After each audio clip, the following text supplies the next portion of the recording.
आज की इस वीडियो कॉन्फ्रेंसिंग में सारे देश में उपस्थित मेरे सभी स्वास्थ्य मंत्री साथी, उनके सभी वरिष्ठ अधिकारीगण और यहाँ दिल्ली में मेरे सभी निर्माण भवन के सहयोगी तथा सरकार के भी अन्य विभागों के वरिष्ठ सहयोगीगण, उन सबका मैं आज स्वागत करता हूँ। हम एक कठिन दौर से गुज़र रहे हैं, लेकिन मैं हृदय की गहराइयों से पहले तो आप सबको, देश के सभी स्वास्थ्य मंत्रियों को, देश में सभी सरकारों के स्वास्थ्य के अलावा दूसरे विभागों के भी सभी प्रमुख लोगों को और उसके साथ साथ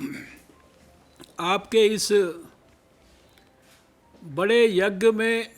आहुति डालने वाले, इस संघर्ष को सफलता की ऊंचाइयों तक ले जाने के लिए जितने भी हमारे देश भर में डॉक्टर, नर्स, पैरामेडिक्स, अस्पताल के सभी कर्मचारी, दूर दराज गांवों तक, आदिवासी क्षेत्रों तक काम करने वाली हमारी आशा वर्कर्स और सभी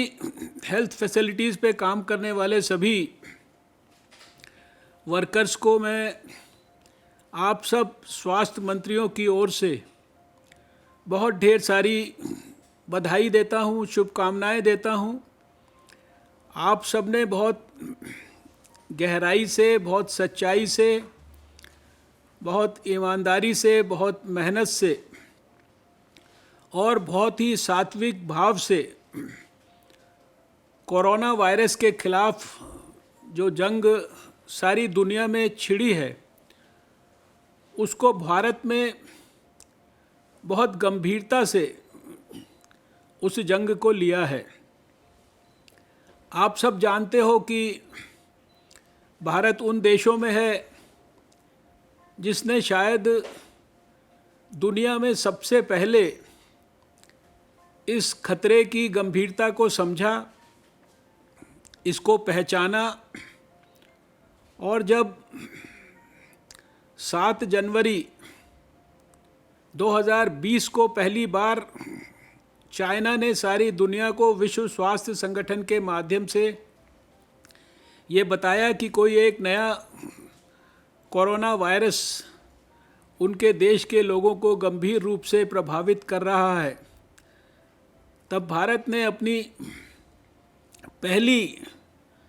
एक्सपर्ट्स की मीटिंग इसका सामना करने के लिए 8 जनवरी को ही की थी। आप सब सभी देश के स्वास्थ्य मंत्री और अधिकारी जानते हैं कि अगले कुछ ही दिनों में 17 जनवरी को सारे देश में आप सबको, हम सब ने यहाँ भारत सरकार के स्वास्थ्य मंत्रालय की ओर से डिटेल्ड एडवाइजरी किस प्रकार से हम आने वाले समय का, आने वाली परिस्थितियों का सामना कर सकते हैं, वो भेजा था। और फिर हम सब ने मिलकर अगले ही दिन से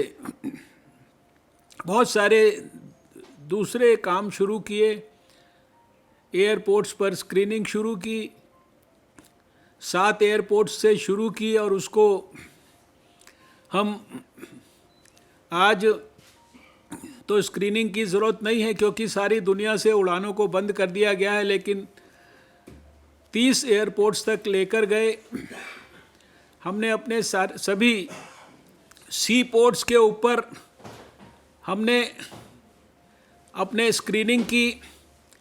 और इसके साथ साथ हमने जितने भी नेपाल के साथ सटे हुए बॉर्डर्स हैं, उन सब के ऊपर हमने स्क्रीनिंग की। आप जानते हैं कि इन स्क्रीनिंग्स में लगभग 35 से 40 लाख लोगों की स्क्रीनिंग की गई। लगातार पिछले 2 महीने से ज़्यादा समय से हम सब एक दूसरे से बराबर संपर्क बनाए हुए हैं। हमारे स्वास्थ्य के अधिकारी प्रदेश के स्वास्थ्य अधिकारियों के साथ लगातार संपर्क बनाए हैं।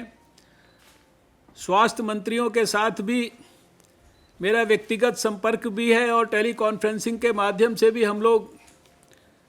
बीच में बात करते रहे हैं। प्रधानमंत्री जी भी लगातार हमें इस युद्ध में बहादुरी से सामना करने के लिए प्रोत्साहित कर रहे हैं और स्वयं वो फ्रंट से इस लड़ाई को लड़ने के लिए सब प्रकार की जो स्ट्रैटेजी है उसको बनाने में सहयोग कर रहे हैं, उसको इम्प्लीमेंट करने के लिए आह्वान कर रहे हैं। और आप सब ने देखा है कि हमने पिछले 2.5 महीने में वो सब कुछ जो किया जा सकता है पहले से इमेजिन करके कि अगले कुछ दिनों में क्या संभावनाएं हो सकती हैं, तो उसके लिए हमने दुनिया के दूसरे देशों की तरह इंतज़ार नहीं किया कि जब तकलीफ़ बहुत ज़्यादा हो गई उसके बाद कोई बड़े सख्त निर्णय किए। हमने समय से पहले सभी सख्त निर्णय भी किए, चाहे वो इंटरनेशनल फ़्लाइट्स को रोकने का काम हो, चाहे वो सारे दुनिया से फ़्लाइट्स को समाप्त करने का काम हो, चाहे वो आज डोमेस्टिक फ़्लाइट्स के साथ साथ देश भर में इतना बड़ा लॉकडाउन किया गया है। इन सब प्रयासों में स्वास्थ्य मंत्रालय और उसके साथ साथ सभी दूसरे संबंधित मंत्रालय, भारत सरकार में भी और सभी स्टेट्स में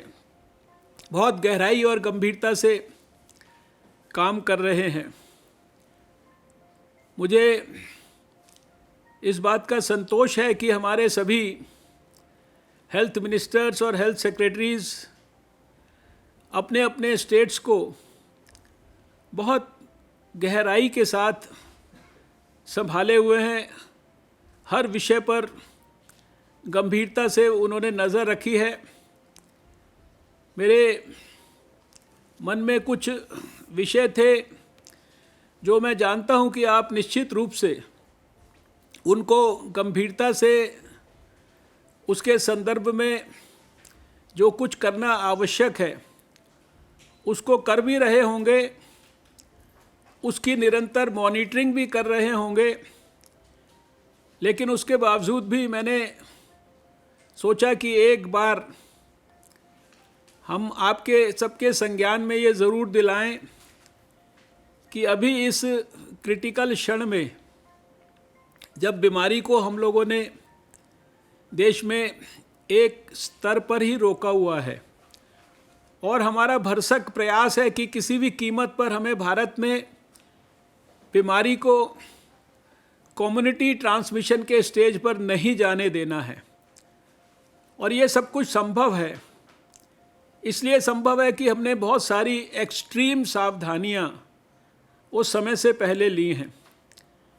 लेकिन इन बड़ी बड़ी सावधानियों को लेने के साथ साथ अगर छोटे छोटे ज़रूरी विषय उनके ऊपर अगर हम ध्यान नहीं देंगे या उनमें अगर हमारी तरफ से कोई भी चूक हो गई तो शायद हमारे को फिर कठिनाइयाँ हो सकती हैं। इसलिए मैं चाहता हूँ कि कुछ विषय जो मैंने नोट डाउन करे, और शायद ये साधारण विषय हैं लेकिन आपको मैं ध्यान दिलाना चाहता हूँ। अभी हम ये जानते हैं कि देश में जो लॉकडाउन हुआ है, ये लॉकडाउन को इम्प्लीमेंट करना, इसमें मल्टीपल एजेंसीज़ का काम है। इसमें बहुत बड़ी भूमिका होम मिनिस्ट्री निभा रही है। होम मिनिस्ट्री ने बहुत बड़ी गाइडलाइंस इशू की हैं। इसके लिए सभी डिस्ट्रिक्ट मजिस्ट्रेट्स को सब प्रकार की जानकारियां और निर्देश दिए गए हैं। हमको स्वास्थ्य मंत्रालय की तरफ से ये सुनिश्चित करना है कि हम चारों तरफ ध्यान करके ये सुनिश्चित करें कि ये लॉकडाउन वास्तव में सही मायने में लॉकडाउन हो, सही मायने में हम लोगों का सड़कों पर आना उसको निगरानी में रखें, और सब स्थानों पर जो बार बार एक सोशल डिस्टेंसिंग की बात कही जा रही है उसको सुनिश्चित करें, और जितनी भी हमारी एसेंशियल कमोडिटीज़ हैं लोगों के लिए, वो सर्विसेज लोगों के लिए ठीक प्रकार से उपलब्ध हों। लेकिन उनकी उपलब्धता होते हुए भी स्वास्थ्य के दृष्टिकोण से ये स्वास्थ्य मंत्रालय को पैनी निगाह रखनी ज़रूरी है कि उनकी डिलीवरी के समय पे भी हमारे आने वाले समय में कोरोना संबंधी स्वास्थ्य रक्षा पर किसी भी प्रकार का दुष्प्रभाव ना पड़े। इसी संदर्भ में वैसे तो आप सबको ये बताया भी गया है और बहुत सारे स्टेट्स ने हमको जानकारियां भी दी हैं, लेकिन हर स्टेट में और हर स्थान पर इस बात के लिए आज ही हमें प्रयास करना चाहिए, बहुतों ने कर भी लिया है, कि कुछ अस्पताल हर स्थान पर कोविड-19 के मरीज़ों के लिए पूरी तरह से डेडिकेटेड स्टैंड अलोन हॉस्पिटल्स, एक प्रकार से जहां केवल हम कोविड के मरीज़ों को ही भर्ती करें। बहुत सारे दुनिया के देशों का ये अनुभव आया कि उन्होंने समय पर ऐसे डेडिकेटेड अस्पताल नहीं किए, इसलिए दूसरे रूटीन मरीज़ और कोविड के मरीज़ एक ही अस्पताल में भर्ती करने के कारण बहुत सारी हमको व्यवहारिक कठिनाइयाँ आई हैं, और उसके कारण जो हेल्थ सिस्टम है वहाँ का उसको बहुत सफ़र करना पड़ा है, बहुत सारे मरीज़ों को उसका खामियाजा उठाना पड़ा है। इसलिए इस काम को हम लोग बहुत ही प्राथमिकता से करें। सभी स्वास्थ्य मंत्रियों को अब तक निश्चित रूप से ये जानकारी होगी। हमने यहाँ निर्माण भवन में भी एक बहुत विस्तृत पोर्टल बनाया है, एक वॉर रूम बनाया है, और इस वॉर रूम के अंदर हम देश के किसी भी कोने के किसी भी डिस्ट्रिक्ट में क्या सुविधा उपलब्ध है, कौन सा मरीज़ किसके ऊपर पैनी निगाह कहाँ पर रखी जा रही है, कौन सा कम्युनिटी सर्वेलेंस का पार्ट है, कौन सा क्वारंटाइन का पार्ट है, इस सब की जानकारी हमारे पास उसमें है। और वो जो पोर्टल है हमारा कोविड-19 का पोर्टल, उसकी प्रासंगिकता, उसकी सफलता आपके द्वारा उस पोर्टल को लगातार अपग्रेड करते रहने में है, तुरंत सब इन्फॉर्मेशंस को सेंटर तक भिजवाने में है।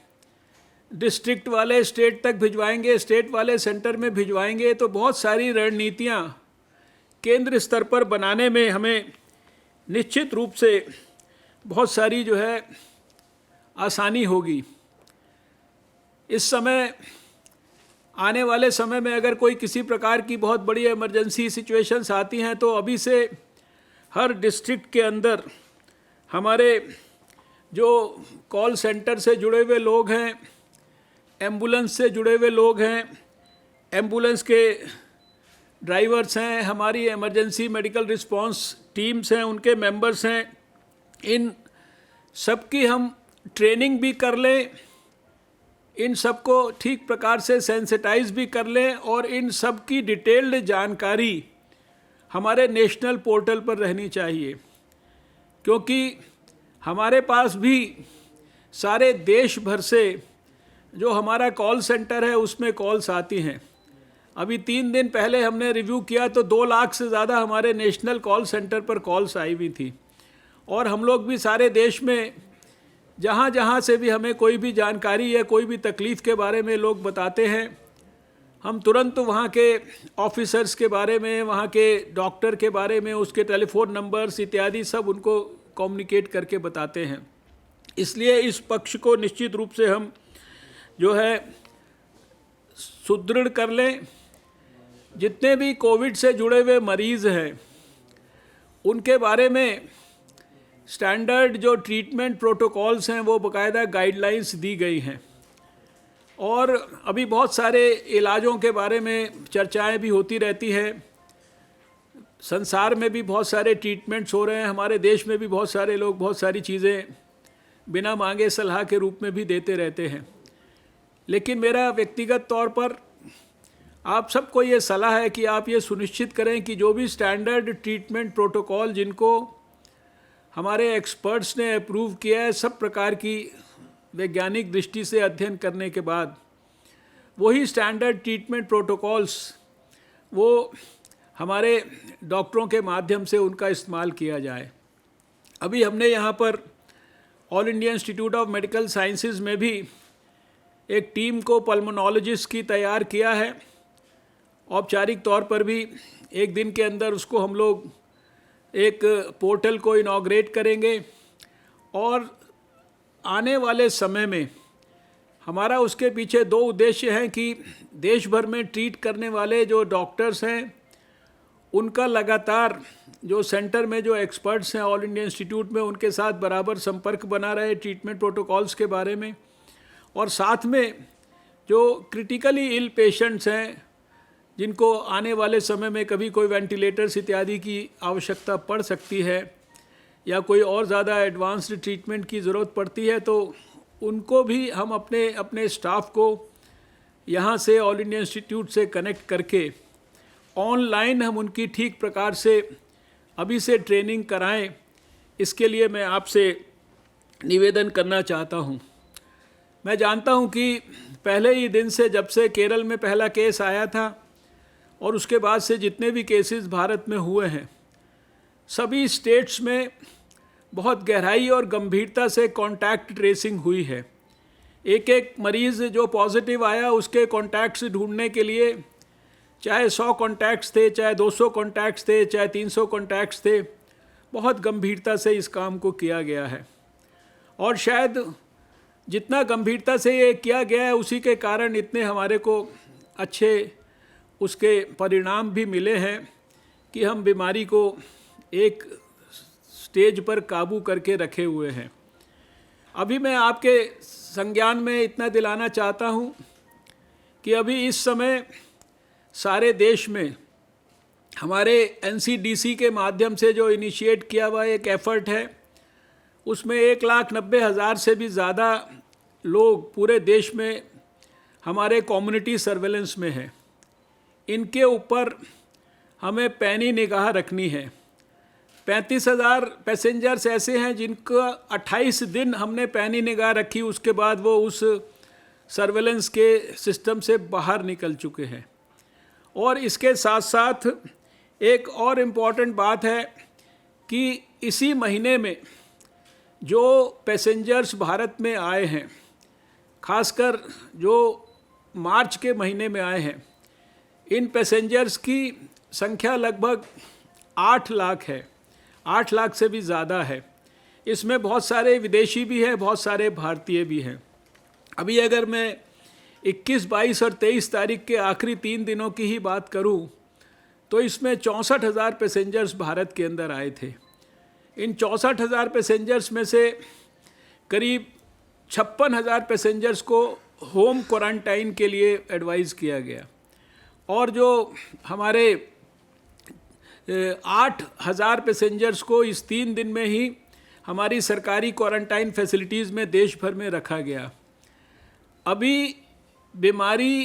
के खिलाफ जंग में सफलता पाने के लिए जहां हमारे लिए ये आवश्यक है कि कोविड पॉजिटिव मरीज़ों का हम ठीक प्रकार से उपचार की व्यवस्था करें, हम अपने हेल्थ वर्कर्स को, हमारे डॉक्टर्स को, नर्सिस को, इनको अच्छी तरह से प्रोटेक्ट करें, लेकिन बीमारी को और बड़े पैमाने पर ना वो बढ़ पाए, इसके लिए कम से कम अगले 2 हफ्ते में, क्योंकि हम आप जानते हैं कि बीमारी का इंक्यूबेशन पीरियड 2 हफ्ता है, तो जिन पर पैनी निगाह रखी जा रही है वो भी, और जो क्वारंटाइन में है वो भी, चाहे वो सरकारी फैसिलिटीज़ में हो चाहे वो घर में हो, उनको बहुत गंभीरता से ऑब्जर्वेशन में रखना बहुत ज़रूरी है। जो लोग क्वारंटाइन की फैसिलिटी को प्राप्त करने के बाद या होम क्वारंटाइन में इसको वॉयलेट कर रहे हैं डॉक्टरों की या हेल्थ सिस्टम की इंस्ट्रक्शंस को, उनको बहुत गंभीरता से लेने की आवश्यकता है, क्योंकि इस विषय पर की गई जो लापरवाही है ये हमारे लिए बहुत ही ज़्यादा आने वाले समय में घातक हो सकती है। लेकिन अगर इन सब लोगों के ऊपर हमने पैनी निगाह रख ली, मैं खासकर ये मार्च के लोगों के लिए इसलिए कह रहा हूँ क्योंकि जो फरवरी में आया उसका शायद इंक्यूबेशन पीरियड पूरा हो चुका है और उसने जो भी कुछ पॉजिटिविटी हमें देनी थी वो दे चुका है। लेकिन अभी जो लोग आए हैं पिछले कुछ ही समय में, ये अगले 2 सप्ताह के अंदर बीमारी के सिम्टम्स डेवलप करने की इनकी हमेशा संभावना रह सकती है। इसलिए आप सब अपने अपने सिस्टम को इस दृष्टि से सुदृढ़ करें, इसकी बहुत ज़्यादा आवश्यकता है। आप सब जानते ही हैं कि भारत सरकार की ओर से इसमें जो आपका सारा स्वास्थ्य का महकमा है उसमें जिस प्रकार का लोड है उसको आगे बढ़ाने के लिए, चलाने के लिए जो हमारे नेशनल जो हमारा मेडिकल हेल्थ मिशन है, नेशनल हेल्थ मिशन, इसके फंड्स का इस्तेमाल आप कर सकते हैं। डिज़ास्टर मैनेजमेंट के लिए जो फंड्स हैं उनका इस्तेमाल कर सकते हैं। भारत सरकार की ओर से हर प्रकार की सहायता की जा रही है। प्रधानमंत्री जी ने इसको बड़े प्राथमिकता से लिया है। उन्होंने हेल्थ सेक्टर को हर प्रकार का सपोर्ट देने के लिए कहा है। आज जो है हमारे फाइनेंस मिनिस्टर ने सारे देश में आशा वर्कर्स को मिलाकर सभी जितने हमारे हेल्थ वर्कर्स वगैरह हैं उनका इंश्योरेंस का जो है पूरा का पूरा पैकेज जो है उसको घोषित कर दिया है। और इस समय दुर्भाग्य से कुछ स्थानों से देश के ऐसी खबरें आ रही हैं जहां हमारे डॉक्टर्स, नर्सेज, हेल्थ वर्कर्स के साथ किसी न किसी रूप से समाज में कोई दुर्व्यवहार किया जा रहा है, उनको एक प्रकार से अछूत की तरह ट्रीट किया जा रहा है। ऐसा माहौल बनाया जा रहा है कि उनके कारण बीमारी फैल सकती है, जबकि ये बिल्कुल बेबुनियाद है, बिल्कुल गलत है। वो सारी प्रोटेक्शंस लेकर जो है ये हमारे डॉक्टर्स बहुत विषम परिस्थितियों में काम कर रहे हैं। तो सभी स्वास्थ्य मंत्रियों से मेरा ये अनुरोध है कि इस विषय को और गंभीरता से लें और ख़ासकर ऐसे लोग समाज में जो भी इस प्रकार का काम कर रहे हैं, डिस्क्रिमिनेशन करने के लिए ये जो स्टिग्मा लगाने की कोशिश कर रहे हैं, गलत माहौल बनाने की कोशिश कर रहे हैं, ऑस्ट्रासाइज कर रहे हैं, इन सब लोगों को मेरा ये कहना है कि आप जो भी सख्त से सख्त सज़ा हो सकती है। अभी जो डिज़ास्टर के लिए जो एक्ट इन्वोक किया गया 2005 का, उसमें भी बहुत सारे प्रोविजंस हैं इस तरीके के। तो इन सब लोगों को आप विशेष रूप से क्वारंटाइन फैसिलिटीज़ में जो होम क्वारंटाइन कर रहे हैं बहुत जगह से, उनको भी लोग जो है ज़बरदस्ती वहाँ से निकाल कर और सरकारी क्वारंटाइन में भेजने का प्रयास कर रहे हैं। इस विषय पर मैं चाहता हूँ कि बहुत ही गंभीरता से ध्यान देने की आवश्यकता है। मैं एक और विषय पर ध्यान दिलाना चाहता हूँ कि हमारी, आप जानते हैं कि शुरुआत में हमने सिर्फ 15 टेस्टिंग की लैब्स देश में उनसे अपनी इस जंग को शुरू किया था। आज मुझे इस बात की खुशी है कि 119 लेबॉर्ट्रीज़ जो हैं हमने देश के अंदर जो है विभिन्न स्थानों पर स्थापित कर दी है। लगभग हर स्टेट्स में है, 1-2-3 जगह जहाँ नहीं है वहाँ पे भी प्रयास हो रहा है। इसके साथ साथ प्राइवेट सेक्टर की भी जो 25 बड़ी लैब्स और जिनके लगभग 20,000 से ज़्यादा जो है कलेक्शन सेंटर्स हैं देश में, उनको भी हमने सारे जो इसके टेस्ट के प्रोटोकॉल्स हैं, सारी जो गाइडलाइंस हैं, किस व्यक्ति का टेस्ट हो सकता है, किसका करना है, किस प्रकार से करना है, ये सारी चीज़ें, और इसके साथ साथ जो भी स्टेट्स के साथ हमारे को इस बारे में ICMR को जानकारियाँ मिल रही हैं उसको हम ठीक करने की कोशिश कर रहे हैं। 1 या 2 दिन से कुछ स्थानों पर लॉकआउट के कारण रीजेंट्स और दूसरी जो चीज़ें हैं उनकी डिलीवरी के अंदर कोई टेम्परेरी जो है रुकावट आई है, जिसको कि हमारे कैबिनेट सेक्रेटरी और दूसरे हमारे वरिष्ठ अधिकारियों और दूसरे डिपार्टमेंट्स की मदद से हम लोग रिजॉल्व करने की कोशिश कर रहे हैं। मेरा सुझाव है कि क्योंकि अगर हमारी तकलीफ़ भगवान ना करे अगर बढ़ती है तो हमें हमारे डॉक्टरों की जो मैन पावर है इसके लिए और डॉक्टर्स की आवश्यकता होगी। और नर्सिस की आवश्यकता होगी, तो अपने अपने स्टेट्स में हम ऐसे जो डॉक्टर्स जो रिटायर हो चुके हैं, जो वॉलंटियर कर सकते हैं, प्राइवेट सेक्टर्स के हैं, इंडियन मेडिकल एसोसिएशन के हैं, दूसरी नर्सिंग एसोसिएशंस के हैं, बहुत सारे ऐसे लोग हैं जो समाज में हैं, उनको पूरी ट्रेनिंग है और वो बहुत उत्साह के साथ इस काम में आगे बढ़कर जुड़ना चाहते हैं, जुड़ भी रहे हैं। ऐसे लोगों की अभी से हम लोग वॉलंटियर्स की, डॉक्टर्स की, रिटायर्ड लोगों की लिस्ट बनाएं। अभी ये भी विषय ध्यान में आ रहा है कि बहुत सारे जो हमारे हेल्थ वर्कर्स हैं, उनको जो हेल्थ फैसिलिटी पर जाने के लिए ट्रांसपोर्टेशन इत्यादि के इश्यूज आ रहे हैं, तो ये छोटे इशू हैं लेकिन वास्तव में बहुत बड़े इशू हैं। इसलिए उनके ट्रांसपोर्टेशन के लिए पूलिंग करके किस प्रकार से बसेस के माध्यम से, दूसरे तरीक़े से, इस विषय के ऊपर आप लोग ध्यान दे सकते हैं। इसकी बहुत ज़्यादा विशेष रूप से आवश्यकता है। हमने यहाँ पर ये भी प्रयास किया है कि अभी दवाइयों की उपलब्धता लोगों को घर में हो, इसके लिए ये भी यहाँ से गाइडलाइंस पास किए हैं कि डिजिटल प्रिस्क्रिप्शंस और जो फार्मेसीज़ हैं वो दवाइयों को होम डिलीवर कर सकें। इसके लिए भी डिटेल्ड गाइडलाइंस आपके पास भेजी गई हैं। टेली मेडिसिन के माध्यम से कैसे जो है दूर से ही हम बीमार लोगों का इलाज कर सकते हैं, उनको गाइडेंस दे सकते हैं, उसके लिए भी डिटेल्ड गाइडलाइंस यहाँ पर इशू की गई हैं। उनके बारे में भी मेरा आपसे जो है रिक्वेस्ट है कि आप इसके संदर्भ में प्रयास करें। एक जो हेल्पलाइन है, हमारे को इस तरह की भी बहुत सारी बातें ध्यान में आ रही कि जो लोग घर में क्वारंटाइन फैसिलिटी में, घर में होम क्वारंटाइन कर रहे हैं खासकर, या दूसरी जगह पे, इनको बहुत सारे एक प्रकार से साइकोलॉजिकल इश्यूज आ रहे हैं और वो बहुत सारे सवाल पूछते हैं, बहुत रेस्टलेस हो रहे हैं। इसलिए उस नाते भी हर स्टेट में अगर कोई हेल्पलाइंस हो जिसमें आप थोड़ा सा साइकोलॉजिस्ट और हमारे दूसरे साइकेट्रिस्ट इत्यादि इन लोगों की सेवाएं लेकर उनको अगर स्थापित करते हैं, तो निश्चित रूप से इसके अंदर जो है बहुत मदद मिलेगी। जो मैंने ऑल इंडिया इंस्टीट्यूट के साथ जो कनेक्ट करने की दृष्टि से भी जो कहा, तो उसके लिए भी एक दूसरे भी सवालों के लिए एक अपना एक डॉक्टर्स का एक छोटा सा एक हब इत्यादि भी वहाँ पर आप एस्टैब्लिश करें। तो कुछ बातें ये प्रमुख रूप से मेरे मन में आई कि आप सब निश्चित रूप से अपने अपने तरीके से और भी जो भी इनोवेटिव तरीके हो सकते हैं जिसमें हम समाज में सोशल डिस्टेंसिंग को कैसे प्रमोट कर सकते हैं, घर के अंदर कैसे कर सकते हैं, कैसे सबको घर से काम करने के लिए प्रेरित कर सकते हैं, तो आप इन सब चीज़ों पे ध्यान कर ही रहे होंगे। मैं हृदय से आप सबका बहुत बहुत धन्यवाद करता हूँ।